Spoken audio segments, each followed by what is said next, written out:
Yo, remember when Saitama and Goku fought Naruto for the last Dragon Ball? He'd have lost if he didn't have a gum gum fruit. What? Do you even watch anime? Yo, what's this guy talking about? Yo, who mans Yo, is get this? out of here, man.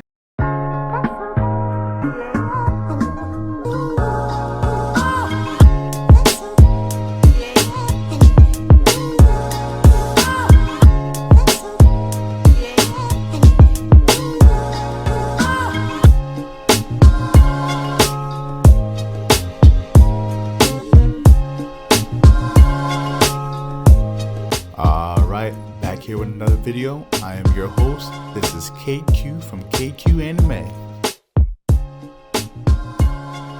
So, I was actually thinking about making a top 30 list, and I was working on that. And I started thinking that there's a lot of underrated characters within the series. At the end of each arc, we end up with characters who become heavily underrated, and a lot of time is due to who they fought, time constraints for the arc, or because of the plot, they were not able to showcase their true power. So in the next upcoming videos, we will discuss the top 3 most underrated characters at the end of Wano. Now, Wano is the longest arc in One Piece, and we got introduced to so many new characters. One of those new characters is King the Wildfire, also known as Albert. King is one of the most versatile fighters in the series. He stands at 613 centimeters tall. Now let me convert that to actual feet so we know what that is. He's about 20 feet tall. You could compare that to Dofi, who's about 10 feet tall, and Cat, who's about 16 and a half. King is a swordsman, but as most of you guys already know, he does not limit himself to such titles. He's also a Lunarian, which was considered a god race because they were able to survive any climate and believed to live on top of the red line. And they're also renowned for their crazy durability. As a Lunarian, he also has the ability to conjure and manipulate fire that can become as hot as magma. He also has large wings on his back, but we do not know how good he can fly with them due to him mostly flying with his devil fruit form. Now, King is the wielder of the Ryo no Mi model Pteranodon. This gives him a crazy boost to his durability, endurance, strength, and flight. His suit has spikes and possibly explosives all around it, making him devastating in close combat. Like I said before, King does not limit himself to just being a swordsman. Because of this, he carries a katana that he can spar with, but at any moment his katana can turn into a sword breaker. Now, for those of you who don't know what a sword breaker is, I'll have a picture of this on the screen for you. Changing his sword into this form will allow him to catch a swordsman off guard and rip away their swords, as we see in his fight against Zoro. King also has multiple techniques to add to his arsenal. In his Zoan form, King can pull back his head in a cartoon-like manner and shoot it off like a slingshot. Apparently, this is how pteranodons used to hunt. The speed at which this occurs is similar to that of a laser and devastating enough that it can destroy parts of Onigashima. He's also able to use his own form of Diable Jambe in both his human form and his Zoan form, as seen when he knocks off Big Mom's ship. One of King's most underrated stat is how fast he is. This is someone that flew from Onigashima to the entrance of Wano to literally kick Big Mom's ship out of Wano.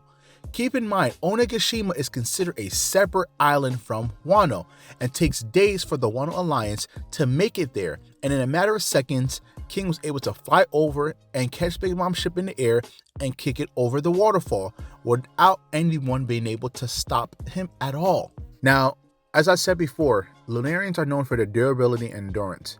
This is why Vegapunk experiments on him and why the Seraphim are made from Lunarian DNA, because they're so durable.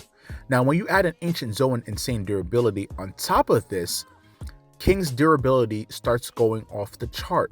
With that being said, we can see King being someone who's extremely durable, has good speed feats, has an ability that allows him to conjure and manipulate fire, is able to fight with a sword, and is not afraid to use any other technique to win. If you need any more proof on King's overall strength, we can take statements from an SBS in which Oda states that Kaido only brought King with him to Marineford. This is really telling because Kaido felt that all he needed to go to Marineford and to actually come out with a W was to bring King. This makes sense since Kaido thinks it's almost impossible for anyone to damage him. We gotta remember, he thought it was crazy that Oden's retainers, the scabbards, were able to even damage him, much less anyone else. We even see that Luffy, who just got done beating Katakuri in the previous arc, had a hard time damaging Kaido. Both Kid and Killer also thought it wasn't possible to damage Kaido with Haki alone. When you think about it, this makes sense because of their insane durability. If both Kaido and King were there, multiple opponents wouldn't be able to damage them. That includes Marine Fodder, that includes majority of the Shichibukai, and that also includes the Vice Admirals. It would take someone with an insane Haki or Haki capabilities, or also an insane Devil Fruit like the Admirals, to be able to damage people like Kaido and King. Now let's talk about some matchups. And this is where some of you guys may get triggered. Against Marco, who arguably has the Devil Fruit advantage over King, being that we know that Marco's flames can interact with fire in a way that no one else can. We see this when he was able to damage Big Mom's homies, and he explains it's because of his Devil Fruit. And even Big Mom decided to avoid fighting Marco because of this.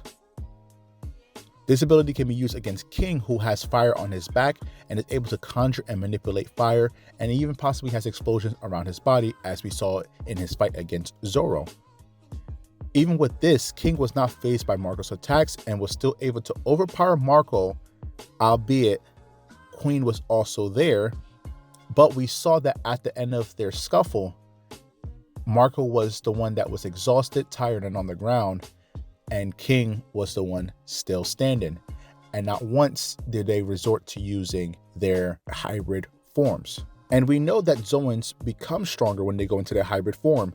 This ends up becoming a lot better as a feat for King when you take into account that Queen was trying not to engage in the fight and was more concerned about his experiment on the live floor. Now, some fans also like to compare him to Katakuri. And Katakuri was someone who I was thinking about putting in my top 30. Both King and Katakuri are the strongest on their Yonko crews besides their captains. So because of this, a lot of comparisons are made between them. We see that Katakuri was more of a glass cannon, being that he was extremely fast, had future sight, awakening, and also was able to overpower Luffy for majority of their fight. The problem becomes for Katakuri is that he doesn't have that much defensive feats. We know this because Luffy hit him less than 10 times out of their 12-hour fight, and Katakuri lost. And to make matters worse, we know that Luffy came into Wano stronger than he was on Whole Cake Island. And even then, Luffy was no match for Kaido's defensive capabilities. Again, who was comparable to King's. King the Wildfire seems like he would be a complete beast, someone who is worthy to be ranked king within the Beast Pirates. But what we saw wasn't that. What we saw was someone that quickly lost to an advanced Conqueror's Coding Zoro. Overall, King was truly a strong character that entered the series as an unstoppable death machine, but was also unfortunate enough to run into Zoro as his opponent. Out of the Alliance, the only ones who are capable of even damaging King with his high crazy durability are the ones who were on the rooftop, who all have abilities that can bypass a person's durability, much like Law and Killer, or has advanced Conqueror's Coding like Luffy and Zoro. When you take all this into account, King is just built different. He wasn't afraid to pull up to Big Mom and her crew and succeeded in delaying an all-out war with the Big Mom pirates and weakening her forces. He couldn't be stopped by Marco, who arguably has the advantage over him due to his fire capabilities and instant regeneration. Kaido also thought he was the only one that he needed to bring to Marineford, and I'll say it again. In this arc, he was only stopped by a post-Conqueror's Haki, Zoro. With everything that King's bring to the table, we as fans just still wanted more. We expected Conqueror's Haki. We expected the Devil Fruit Awakening. But the fight seemed to be more about Zoro's growth with his swords, and for us to figure out the mystery behind King's race, which is important because discovering that secret became an integral plot point for the next arc. Without a king's backstory, we wouldn't understand the origins of the Seraphim or why they were able to replace the warlords. So in the end, one character who had so much potential in our eyes had to be held back in order to progress the story.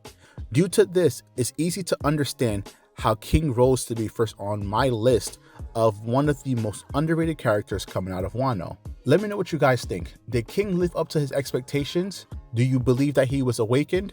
And also, do you think that he deserves to be on the top 30 list? Let me know what you guys' thoughts are in the comment section below. I hope you like this video, and there'll be many more to come. I'll see you guys in the next one. Later, guys.